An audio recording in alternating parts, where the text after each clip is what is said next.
What is going on, guys, and welcome back to another video. And this one is from Florida. Well, it didn't take long for this to happen, did it?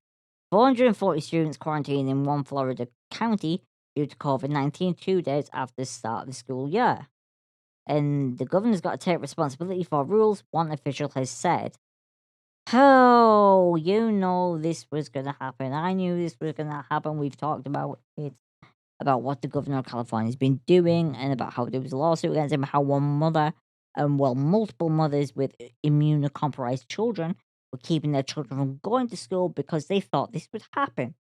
And in one county, it has happened.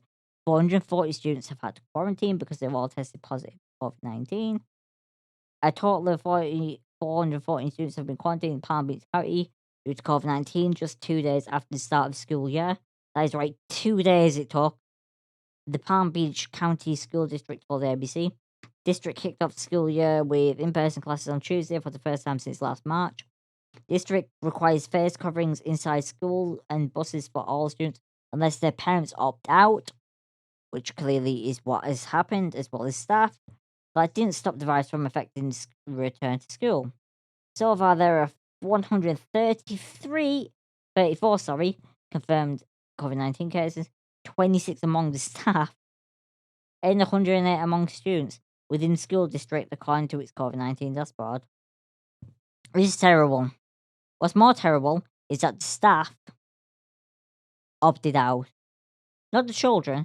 The children are innocent. The children have no choice. The children have to do what their parents tell them, right?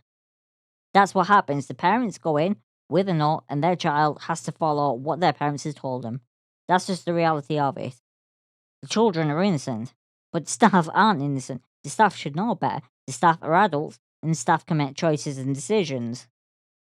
Clearly, they made the wrong decisions, and as teachers and education professionals, it's actually disturbing that they would intentionally risk their students' safety, which is something that they have a responsibility not to do.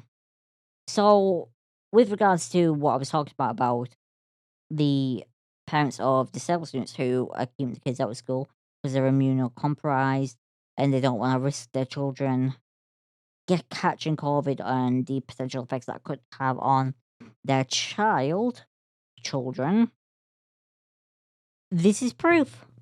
They did the right thing, and this is a problem. And this is all down to Governor Ron DeSantis' decisions to circumvent the federal rules that have been put in place and to, chalk arm, strong arm the schools and threaten to defund them if they counteract his orders to, not have these mandates to make it so parents can opt out and that it's not compulsory as federal government wanted.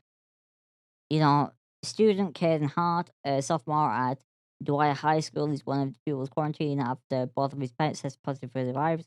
Getting late start is a scary thought, she told Florida ABC affiliate. A part of my brain is definitely like, oh, I don't have to go to school, I can sleep in, she said.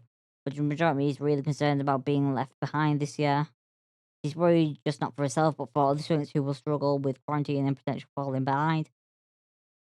Well, yeah, she's right. What happens when kids test positive again? And they're missing 2 weeks of school, and they're missing all of these lessons and stuff that they're going to need.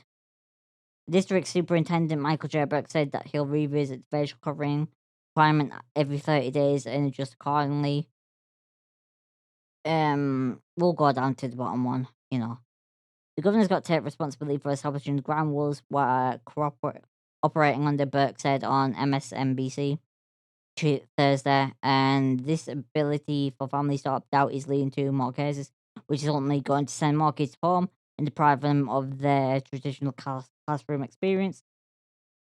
And this comes from Santos issuing an emergency order giving parents final say over the masks in schools. And he says they shouldn't be muzzled during the school year, adding we need them to be able to breathe. It's just it's all this is an example of terrible leadership, and frankly, it's not even democratic leadership. He is forcing schools to do what he wants by threatening to defund them if they disobey him, right? That's what's happening here. If you disobey, we will take your funding away and you will lose all your jobs and you will not teach anybody. More needs to be done. Someone needs to step in and frankly, he needs to remove him from his position because clearly he's not competent enough to lead. He's deliberately doing things that are against public interest, that are, I would argue, illegal. There must be a law in Florida and in the United States that states that, well, frankly, it's blackmail. You're blackmailing schools to do what you want, and if they don't, you will take away their jobs and their funding. That's blackmail.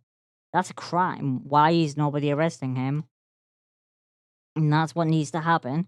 He needs to be removed from his position at the very least, and to be tried for clearly harming people deliberately. But that's just my opinion. You let me know what your opinion is down below. And if you liked the video, hit the like button, comment down below as always.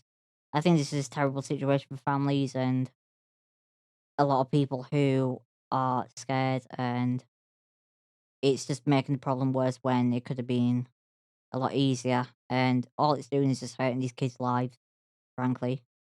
It's just hurting these kids' lives and potentially putting their lives at risk with the most vulnerable of them. I'll see you guys in the next one.